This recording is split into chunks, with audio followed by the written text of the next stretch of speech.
This is Akashvani. In the program Spotlight, we now bring you a discussion on Landmark Tripartite Accord, Centre, Assam Government, signs Historic Peace Pact with Alpha. The participants are Deepak Diwan, expert on Northeastern issues, and Lalima Aneja Dang, anchor. In the presence of Union Home Minister and Minister of Cooperation Shri Amit Shah, a memorandum of settlement was signed between the Government of India, Government of Assam and representatives of United Liberation Front of Assam, ULFA as we call it, in New Delhi on the 29th of December. And this agreement is a historic one because it fulfills Prime Minister Shri Narendra Modi's vision of a peaceful, prosperous and an insurgency-free Northeast. The idea, of course, is to have everlasting peace and prosperity and all-round development of Assam. Well, for more on this, we are joined by our senior journalist and an expert on Northeast, Mr. Deepak Diwan. Sir, welcome to the studios. Thank you.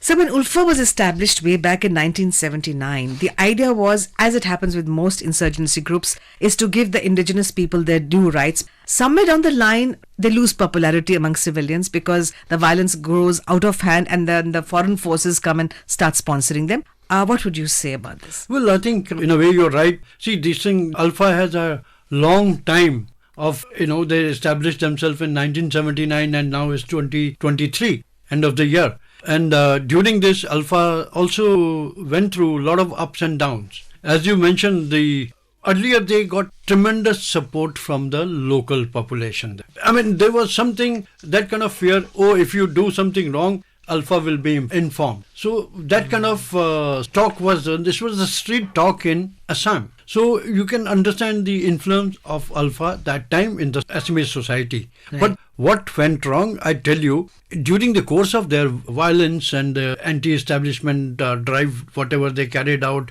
blasts and picking up people, kidnapping them or ransom, all that. One major mistake which Alpha did was in 2004, in a place called Dhemaji, on Independence Day, a school function was targeted, in which 13 children were killed. That opened the eyes of the Assamese society, and they were all vocal and they stood against Alpha, and that's the time Alpha started losing its popularity, and that was a game changer altogether. But then after that, what happened was, in Bangladesh, they were camping. All the senior leaders were living in Bangladesh. When the leadership changed, when Awami League came into power, Sheikh Hasina came into power, most of the top leaders were put in the Dhaka jail, including the Alpha chairman, and except Paresh Barua, all the senior leaders were in the jail. That I will come to that point also later. That time they were all together. So Anup Chetia, who's the general secretary, he was also in Bangladesh jail. So in 2010, the civil society of Assam, they organized one civil convocation to discuss Alpha. The civil society means they are the voice of the people, and yes, from all sections there were 130 of them organization. They came together on one platform and they made an appeal to Alpha. Enough is enough. We don't want violence anymore. You please come to the negotiation table and discuss and find a solution. And obviously any organization, any insurgency in any part of the world cannot go against the wishes of the local people. No insurgency can survive without the support of the civilian. And also no insurgency can survive if the local people oppose it. So it was a situation where Alpha decided to go by the wish of the people. And that convocation happened in 2010. In 2011, we had one delegation of Alpha came down to Delhi to sign the suspension of operations. That was the beginning of the Alpha talks. That time, Paresh Barua was still part of it. It's only next year in 2012, he said he does not subscribe to the idea of holding talks, and he separated himself from the present group. He has hardly about, I think, 90 to 100 cadres with him and something. He himself lives in another third country, China, and his camps are somewhere located in Myanmar. Now you see the condition in Myanmar today. There's civil unrest. The Myanmar rebels are fighting with the Myanmar army. So there's a lot of unrest going on. Because of that, if you remember, recently we had another suspension of operation and surrender ceremony between the Meitei outfit called UNLF, That's United right. Liberation Front. One faction of that came overground because their camp was overrun by the rebels in Myanmar. So they had no place to operate and they decided to come forward and surrender and negotiate with the government of India. That process is yet to pick up, the peace process. But nevertheless, they are overground now. So similarly, these people, they thought it is advisable for them to come for negotiation instead of languishing in the jail. So that is how the process started. It has taken 12 years.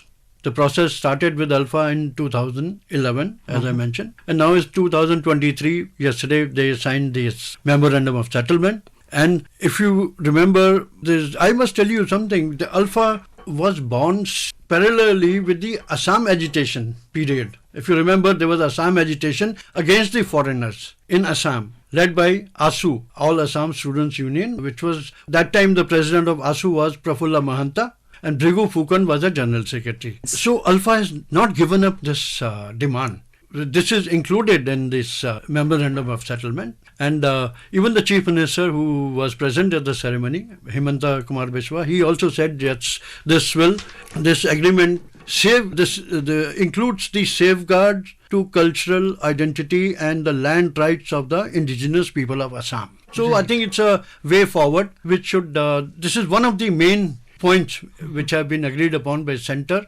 Alpha and the state government. It's actually a two-way process. How does the removing of Armed Forces Special Powers Act, AFSPA as we call it, from many areas of Assam and other northeastern states serve as evidence of the decline of insurgency in the region, as mentioned by Mr. Shah? See, why we have AFSPA. When there's a disturbance in the state government, police or forces, state forces fail to control that, the area is declared disturbed and the army is called in, and wherever the army operates, this Armed Forces Special Power Act is promulgated there. Yes. So when there's no insurgency, when the area is peaceful, there's no need of AFSPA. That's why today 85% area of Assam is free from AFSPA. The government has also promised to form a committee to look into the demands of Alpha. We also know that about 8,000 cadres have so far surrendered in Assam alone. And this is going to be a time-bound program. A lot of money has been dedicated, 180 crores.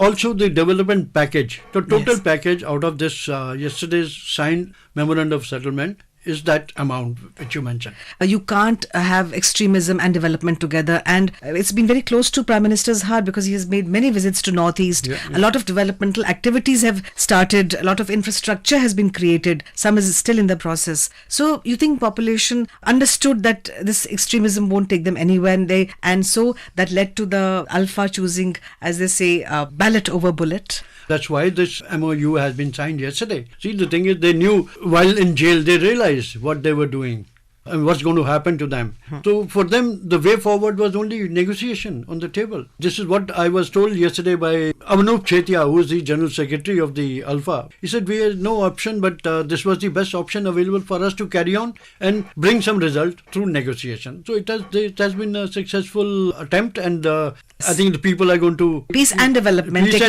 And this is going to be a new Assam. Yes. A new beginning. Mr. Dewan, when we talk from the societal perspective, this is a tricky question. When the insurgents come to the table for negotiations or they surrender, in whatever pattern, whether it's a surrender or whether it is a negotiating for peace, how do they see? Do they see it as a face-saving because they're losing popularity, or is it a sign of a win that the peace wins? I think they feel that it is an achievement. After all, whatever they were demanding, they have been successful to get it from the government over the negotiation table. See, if you sit on the table and you say what you want, hats off to Modi government. Last 5 years, we have seen almost 9 accords. Yes. 9 major problems in the Northeast have been solved. Then that's no mean task. Yeah. Sure. We will go by 2019. This was NLFT of Tripura. Then 2020, the BRU problem, which was on Tripura border, Mizoram and all that. So that problem was solved, where that Tripura agreed to give place to BRU in Tripura permanently. Then 2020, we solved the Bodo problem once for all. I mean, all the Bodo outfits came overground. 2021, we signed the Karbi Anglong issue also was solved. Then 2022, accord with Adivasi group was signed of Assam. Then 2022, again, Assam-Meghalaya boundary issue was also resolved. Then 2023, this year, Arunachal-Assam border issue was also settled. Then 23, again this year, the Masa Accord was signed of Assam, and also the UNLF in Manipur. It was also signed with them. And then we have this Alpha yesterday. Yes. So it's a long list Yes. of achievement of peace. You see, the main thing is, listen, all this signing of this MOU means a lot for the local people, for the region, for the districts, because the sense of security comes with the peace. People get tired of violence. After all, it becomes a lose-lose situation. And also, see, the thing is, then the administration, whether it's the state or the center, you don't want to invest. Nobody wants to go to the disturbed area. How can you expect someone to invest money when you don't know, when the law and order is so bad? Exactly, because such groups then resort to extortion and Yes, other yes. illegal means to Yeah, get money. yeah, So yeah. that then it leads to a law and order problem Yes, for the yeah. commoners. What is the view on delimitation and NRC? Because the point of agreement is that delimitation was carried out in Assam recently, and out of 126, 97 seats were for the indigenous people. See, NRC issue was discussed yesterday because the matter is sub judice. So they waited for the outcome from the court verdict. So then after that they will discuss this. Mr. Devan, do you think that coming to such a peace agreement is also a sign of growing faith and of bridging the gap between the centre and such groups? Absolutely. See, the thing is, Faith in the Modi government. Yes, exactly. See, the thing is, if you don't trust the partner or you are negotiating with, you cannot achieve anything. See, it is with the full faith they came forward, and they have been watching them. I mean, the center, how they have dealt with other groups. They have signed so many peace agreements. The peace has been restored. Bodo area is part of the Assam only. So Yes. they have seen how it is functioning after that. Absolutely no violence now. So that's why this accord is another milestone. Once the peace is made, as we can see, and the lasting peace has been made through other agreements also, where do you see Assam going and Assamese people going? Well, I think, as I mentioned, see, it is a new beginning for the people of Assam. So, especially when the center has committed, tripartite committee will be formed in which Alpha's leadership would be there, and center and the state government. A committee will be formed to see to it that each and every clause of the MOU is fulfilled, implemented, even before its deadline, before the time they have promised to implement. Mr. Devan, what are the other highlights of this agreement? Well, let's see, the thing is, apart from this, right for the indigenous people, they have also talked about promotion of identity, culture, heritage, art and craft, museum, etc., research center in the 7 districts of pre-independence period. All-round development of Assam in the next 5 years, Alpha has specifically projected for development in education, railways, flood control, because flood is a big problem, and soil erosion. Every year it happens. So they have taken up these points. Then industry, tourism, sports, agriculture, Act East policy, skill development, biofuel sector, wetland development, and road and bridges. Center is, I think they were also very happy when they picked up these points, because all these points concern the local of Assam. And the government of India also center has also promised to take up more than 60 developmental projects in the core infrastructure sector of investment to the tune of 1 lakh crore in the next 5 years. So it is going to give Assam a new boost, new infrastructure, and a new vision in the new year. With this agreement happening with the insurgency group Alpha. Thank you so much, Mr. Devan, for coming to Akashvani studios and throwing light on this peace accord. And we earnestly hope that this will bring peace and fructify the aspirations of the Assamese people. Thank you, sir. Thank you very much. You were listening to a discussion on Landmark Tripartite Accord, Centre Assam Government signs Historic Peace Pact with Alpha. The participants were Deepak Devan, expert on northeastern issues, and Lalima Aneja Dang, anchor. This program was produced and presented by the News Services Division of Akashvani. You can listen to it on our mobile app, News on AIR. This program is also available on our YouTube channel, News on AIR Official. You may share your feedback about this program through email at airnsttalks@gmail.com or WhatsApp on 9289094044.